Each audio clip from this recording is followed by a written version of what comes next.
অনেকেই ভাবে ব্র্যান্ড মানে কালার, লোগো এবং নির্দিষ্ট একটা নাম, কিন্তু সত্যি কথা হলো ব্র্যান্ড মানে মানুষের মানে তৈরি হওয়া আপনার প্রতি ইমোশন বা অনুভূতি। তাই আজকের ভিডিওতে আমরা এমন 5টি টিপস সম্পর্কে জানবো যেগুলো আপনাকে ব্র্যান্ড হয়ে উঠতে সাহায্য করবে।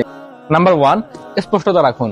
আপনার ব্র্যান্ডের মিশন, ভিশন, গোল, আপনি কেন কাজ করতেছেন, কেন এই প্রোডাক্টটা নিয়ে কাজ করতেছেন বা সার্ভিসটা নিয়ে কাজ করতেছেন, এটা ক্লিয়ার করুন। আপনার মিশনের সাথে আপনার কাস্টমারের ভিশন যদি ম্যাচ করে যায়, আপনার ব্র্যান্ড হতে বেশি সময় লাগবে না। নাম্বার 2, আপনার গল্প তৈরি করুন।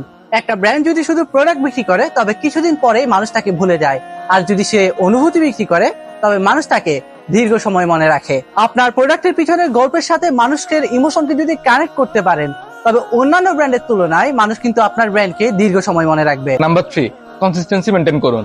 আপনি আজকে একটা ভিডিও বানাইলেন, একটা সুন্দর ভিডিও মেক করে আপলোড করলেন, কিন্তু 2 দিন বা 3 দিন পর্যন্ত আপনি আর কোনো ভিডিও মেক করলেন না, আপনাকে মানুষ ভুলে যাবে। আপনাকে রেগুলার বেসিসে কন্টেন্ট দিয়ে কাস্টমারের মনে জায়গা করে নিতে হবে। নাম্বার 4, বিশ্বাস তৈরি করুন। মানুষ এখন শুধু পণ্য কিনে না, বরং আপনার প্রতি বিশ্বাসটাই কিনে।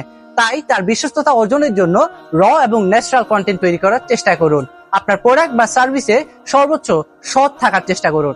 নাম্বার 5, আপনার ব্র্যান্ডের কালার, আপনার পোস্টের ফন্ট, আপনার ভয়েস টোন, আপনার ভিডিও কালারটা সবকিছু যদি সবসময় একই রকম রাখেন, তাহলে মানুষ আপনাকে খুব ইজিলি চিনতে পারবে, বুঝতে পারবে যে এই ভিডিওটা অথবা এই ইমেজটা অমুক ব্র্যান্ডের। কিন্তু আপনি যদি আজকে একরকম ইমেজ বানাইলেন, কালকে আরেক রকম ইমেজ বানাইলেন, আজকে একটা ভিডিও বানাইলেন, কালকে আরেকটা ভিডিও বানাইলেন ডিফারেন্ট ভাবে, তাহলে কিন্তু মানুষ আপনাকে চিনবে না, মানুষ আপনাকে ভুলে যাবে। আর কন্টেন্ট এবং ব্র্যান্ড তৈরির এমন নিয়মিত টিপস পেতে আমাদের ব্র্যান্ড স্টোরি পেজটা ফলো করতে পারেন।